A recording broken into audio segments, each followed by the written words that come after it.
The next day, God and man were thanked for what they had done. St. Theodosius, I commend Captain Kirov to you. St. Basil the Great, I commend Captain Kirov to you. St.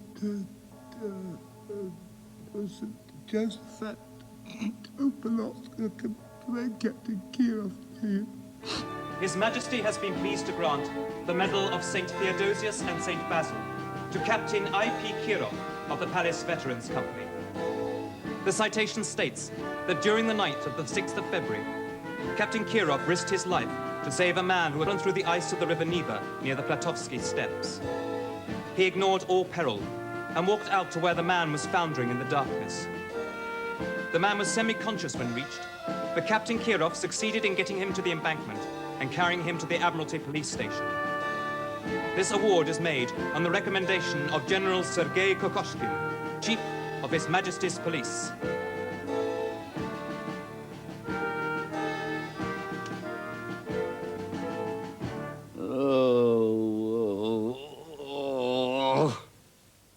Colonel Svinin made himself ill, trying to work out the rights and wrongs of the whole business. What do you think of all that, Lieutenant?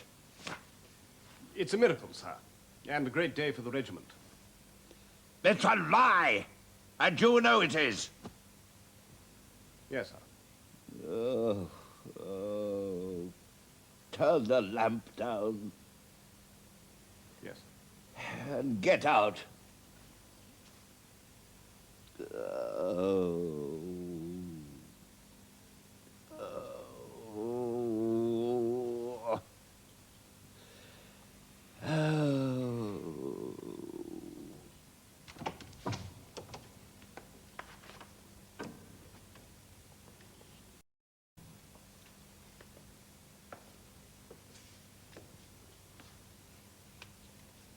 While the regiment waited. Right! Pace!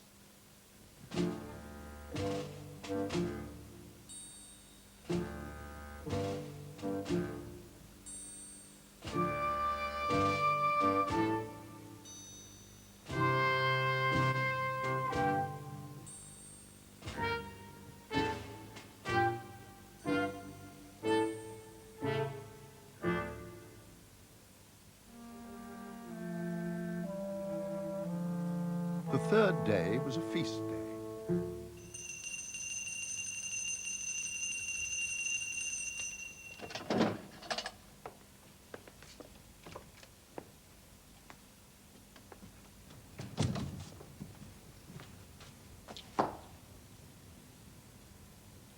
Are you all right, sir? No. Bring my boots.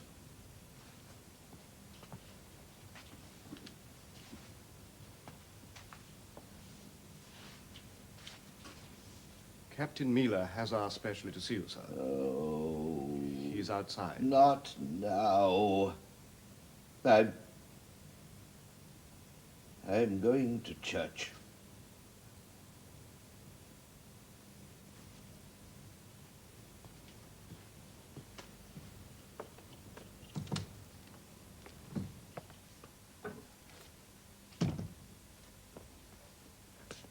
The Colonel can't see you at the moment, Captain. He's on his way to church. Damn church, what about Postnikov?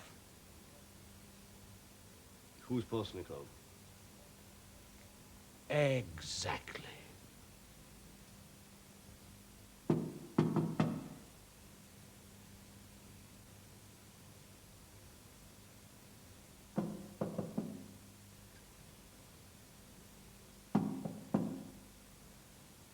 Thought you'd gone. No. I'm still here. It's good.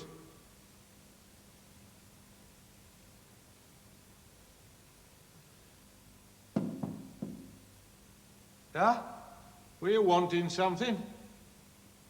No, I just thought you'd gone, so... I don't think I'll ever go. I think they've forgotten. don't forget. They do. Once you're safely down here, they forget.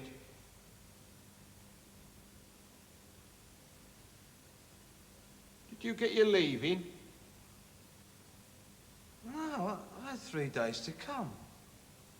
Well, that makes it worse. I got mine in. Last thing before I came here. It's all right for you. I had 3 days to come.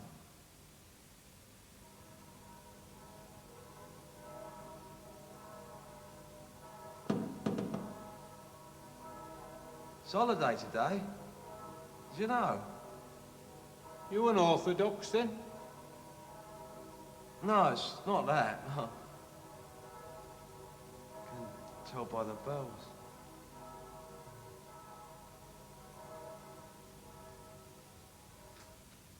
Svinin came back from church with an easier mind and summoned Captain Mila to see him.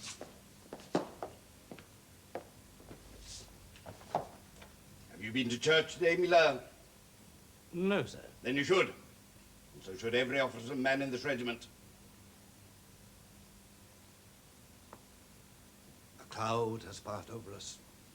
We do not know how or why, nor should we try to find out.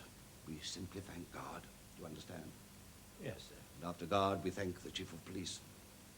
Oh, yes, he is our savior, too. He has a reputation for harshness and malice, but that is not what I found. He was kind, Miller, and tactful. God used the chief of police to save us. We were guided to him. There was nothing accidental in that disaster 3 days ago, Miller. It was a demonstration of the mysterious workings of Providence. Do you know the definition of a miracle, Miller? No, sir. A miracle is an event that tends to increase faith. Yes, sir. You and I, Miller, have witnessed a miracle. That blasted Captain Kirov deserves a thrashing instead of a medal, of course. Make no mistake about that. He's a complete scoundrel. Yes, sir. But even he, even that rat, was part of the pattern. And General Kokoshkin made such marvelous use of his cheek. You're not happy, Miller. I'm listening, sir. There was simply no alternative. This man's lies had to be used so that many could be saved. The pattern followed is quite biblical. General made such clever turn in the event that no one suffered the slightest unpleasantness. On the contrary, everyone is very content. Incidentally, I hear from very reliable sources that Kokoshkin himself is highly satisfied with me. I went straight to him when I was in trouble, and I didn't argue when that swine was given the medal. That's tact. You young officers can learn a lot from that. Given a little here and a little there in order to achieve the greater good. Yes, sir. And I've not forgotten about Private Postnikov. I'm grateful, sir. Now, Miller, we must settle this affair in such a way that we shall never have to go through such a terrible experience again. Yes, sir. Private Postnikov is still under arrest in solitary confinement. Yes, sir. And he must be wondering what's going to happen to him. I should think so, sir. Well, we must put an end to his worries. Yes, it's high time. Of course. You, Miller, are the person best equipped to do so. Please go at once to the barracks. Call together your company. Bring Private Postnikov out of his cell and see that he gets his 200 strokes of the birch in front of the entire company. But, sir... Then, May I speak, sir? speak. Private Postnikov has been in solitary confinement for 4 days, waiting for his punishment. He has lived through the awful possibilities, minute by minute. So, in a sense, have we. But now we learn that we have been reprieved in extraordinary circumstances. Miraculous circumstances. And are free. May not Private Postnikov share in the miracle and have his freedom too? No. But, sir... Do not even try to suggest it. I have just been explaining to you, Miller, about tact, and you have forgotten it already. It was only... Silence! There is a disease, Miller, and it runs through our armies like an epidemic. It leaves us soft and feeble. We carry around the flabby underbelly of liberalism and offer it to our enemies. All they need do is drive home a leisurely attack. Enemies need not defeat us, Miller. We'll defeat ourselves in time. Liberalism is a poison. It corrodes, it eats into the marrow. Where ties of loyalty loosen, you will find a liberal. Where men read and think instead of obey and act, you will find a liberal. Our men are sick, Miller. And like a good doctor, I am going to blast it out of the regiment. You yourself have a soft streak in the men, and you reflect it. Officers of your sort corrupt the troops. And so, I order you, Captain, to be present when the sentence is carried out. See that the flogging is as severe as possible. Hand him over to the new recruits, men who are still keen and not yet taken with the liberal rot. The old lags would scarcely tickle the bugs on his back. And when you feel that he's been properly handled, you will come and tell me, and I will come and see for myself.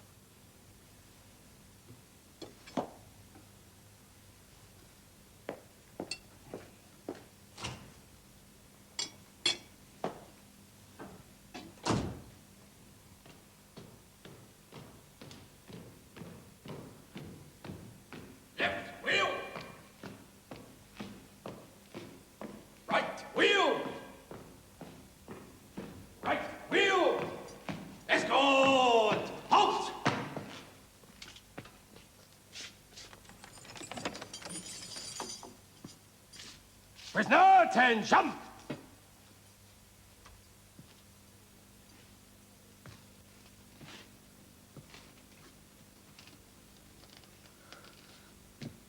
Well, Postnikov, your time has come, lad. Now, Sergeant Major. It is now, lad. It makes me blush to say it. 200 strokes of the birch. Is that all, Sergeant Major? That is all, lad. Don't ask me why, but that is all. Thank you, Don't Sergeant thank me, lad. You thank your lucky stars. Prisoner Postnikov, fall in. Prisoner escort, forward, march!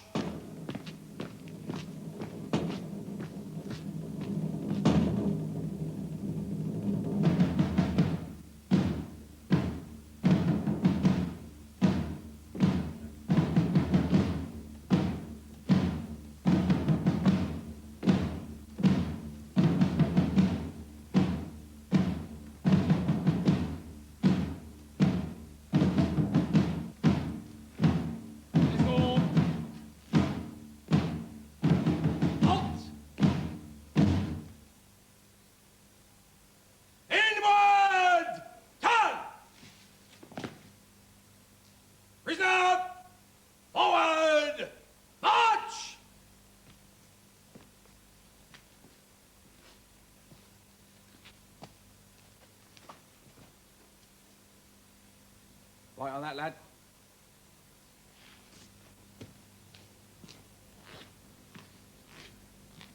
Begin!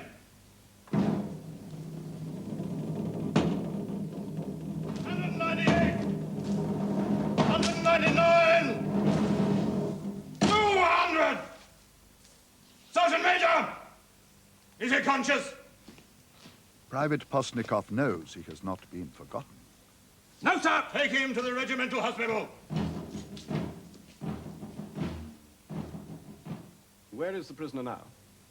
In hospital. The regimental hospital. Good. One moment, Captain. The Colonel would like a word with you himself.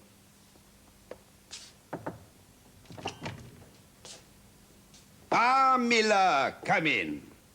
Sit down, Miller. Will you smoke? No, thank you, sir. Well, then you will drink.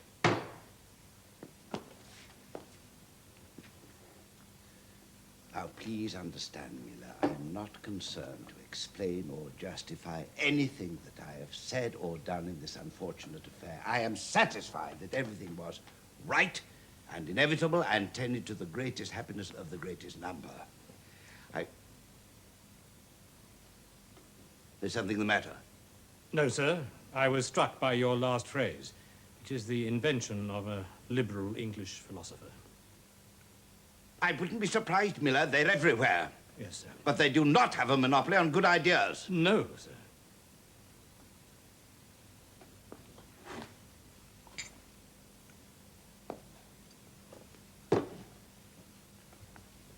You don't like lies, Miller, nor do I. And you know that things were said in this matter of the century that were not strictly and absolutely truthful. Yes, sir. I understand, of course, that the actual report itself was the work of General Kokoshkin, though we have all benefited from the story he chose to tell. Oh, do you agree? Yes, sir. Yes, but you're still not happy. No, sir. I'm very unhappy, sir. So was I. It made me ill. I was so troubled I went to see the bishop. I had to talk to someone who could settle my mind. We soldiers, Miller, understand simple things. Friend and enemy, attack and retreat, shame and honor. I confess to you, Miller, there were moments in this affair when I felt shame. When I was tempted to sacrifice the regiment, myself, and the chief of police to let the truth out. You would have approved. Yes, sir. I think I would. Yes, I thought so. You're a man of ideas. It has been noticed. But you forget one very important thing, Miller. A captain's opinions are of no interest to a colonel, and a colonel's opinions do not interest a general. And if the emperor wants a general's opinion, he will ask for them. But he may not act upon them. That is the way we live. Our Emperor Nikolai Pavlovich came to the throne at a time of rebellion and treason. At the end of his first day, he knew that he would be either the true emperor or dead, Miller. He survived. And all that is strong and truly Russian survived with him. We, Miller, are guardians of Russia. Our personal woes are unimportant. What is good for the country is the truth. What weakens her is a lie. We are not required to make delicate distinctions, Miller. We are required, nay, we are commanded to serve. There may come a time when nobody listens to your commands anymore, sir. There's not only one Postnikov, there are millions, and the sores on their backs are teaching them lessons they'll never forget. Nobody need tell them what service means. They know. It means slavery. It means a grip so tight they've forgotten what it is to be men, make choices, Miller. follow reason. If only the Postnikovs of this world knew how scared their masters are, they would rise in a body and claim their rights. Shut up. Shut up. I hope you feel better for that.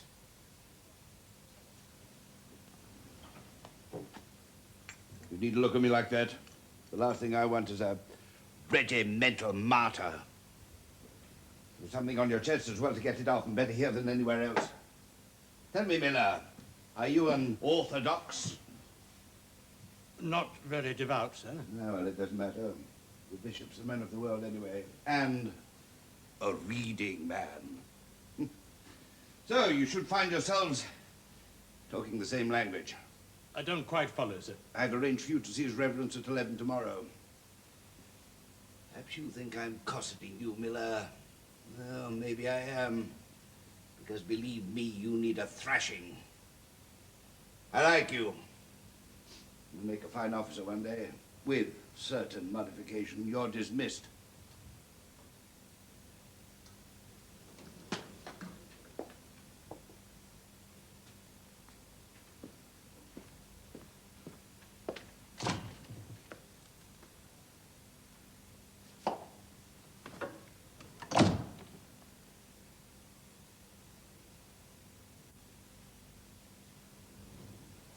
must distinguish between what is a lie and what is not altogether true.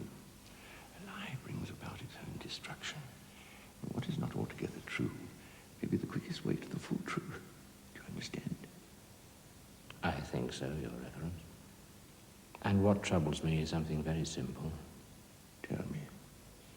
I had to punish a soldier who had certainly neglected his duty. A soldier should never neglect his duty. No, sir.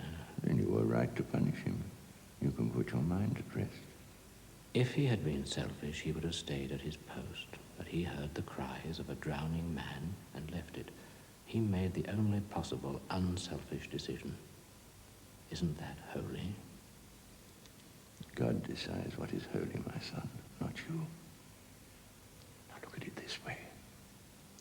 It was the sentry's duty to stay put. He gave in to his feelings and moved. Now imagine, not a drowning man, but a clever enemy pretending to be a drowning man. The enemy cries out. The sentry leaves the gate unguarded. The castle is taken. Do you congratulate the sentry on his fine feelings, or punish him for giving in to them? He saved a man's life, Father, and was flogged for it. Flogging does not destroy a man. It is lawful. It's in the spirit of the scriptures, and it is soon forgotten. The body is a coarse thing. It breaks and it heals, and is none the worse for it. Then his soul deserved a medal, my lord. That is a pert observation. You do well to reconsider it. Saving a man's life does not need any reward. It is a duty. If a man could save a life and does not, then he should be punished. But if a man saves a life, he must not look for a reward. He deserves a medal. For he has done his duty, no more than that. Medals and decorations, prizes and applause can make a man insolent. Are for those who earn them. It may be better for him to be rewarded with being on this earth than to be softened with luxury. God alone judges merit, and God alone allocates to the worthier heroes place in heaven. But if anyone gets a life-saving medal, it should be Postnikov.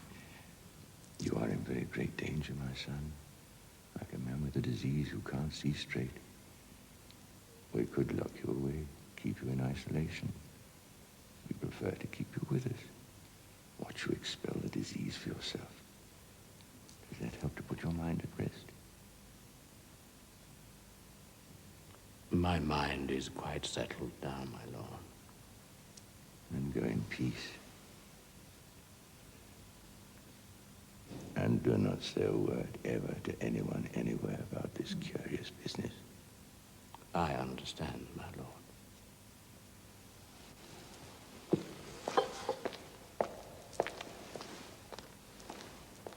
So accidents and lies locked together in one story, and everyone was contented.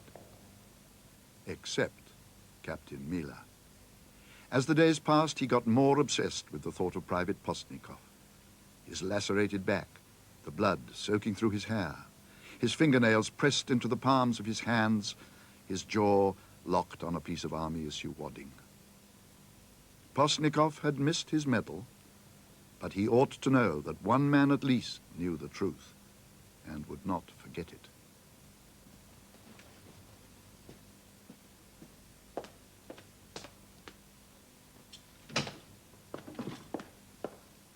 He never did. He bought his horse in a circus. It worked out cheaper. And no one noticed till the general inspection. What happened? Well, there wasn't a movement anywhere. And the band was playing a polka when they all started to dance. At rest. Sorry, sir. It's all right, Corporal. Can I get you anything, sir? Medical officer's off duty. No, thanks, Corporal. Just passing. Thought I'd look in on Private Postnikov. No need to ask how he is. He looks fine. Thank you, sir. Very fine. Glad to hear it. You're just breaking up, sir. In case it's lights out at 8. Right, carry on, Corporal. See you, bunks. Dismiss.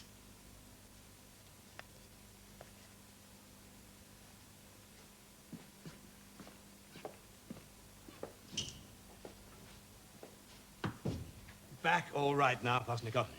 It's all right till I move, sir, and it stings a bit to talk about, really. Why are you smiling? Oh, it's just having a story, so it's a joke. It came back to me. On sentry go, sir. You know any person approaching, observing his speed and means of transport, and whether he is armed. You challenge him, give him reasonable time to answer. He makes a quick check, sir.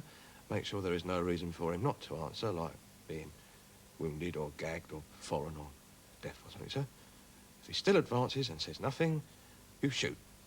Especially if he's pointing a firearm in your direction, sir. At that time, it may be too late. Well, that's the drill, sir. I didn't make it up. If you talk about it, folk think you're showing off. If you don't, they think that you despise them.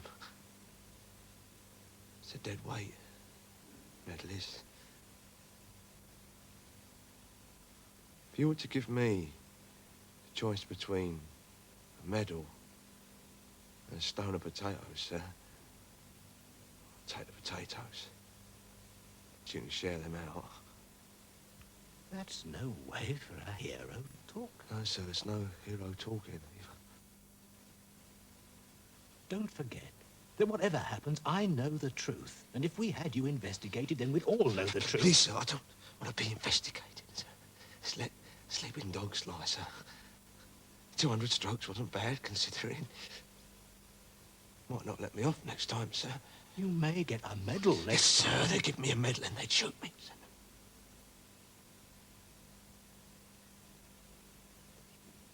Postnikovs aren't what you call heroics, sir.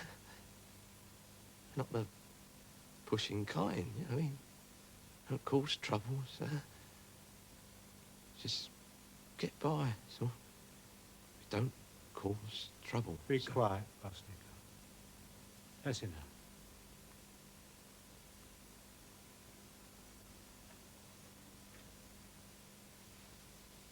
Have you got everything you need? Plenty of food? You keep warm enough? Oh, there's plenty to eat, sir, yeah. And I like a nice fire in the evening. Good. You seen the Colonel? Yes, sir. Colonel Sweeney came round to see me, make sure that I've been properly dealt with, sir. And was he satisfied? Sir. Good.